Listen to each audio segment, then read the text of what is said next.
The cold is going to exaggerate fatigue.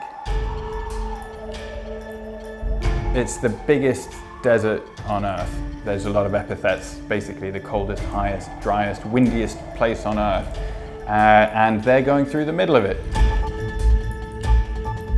A motorbike, South Pole.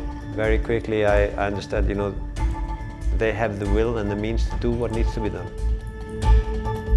Once you get over 3,000 meters, temperature is going to drop drastically, probably to around -40. And you can feel it, you are alone. And you are dependent on yourself and the people around you.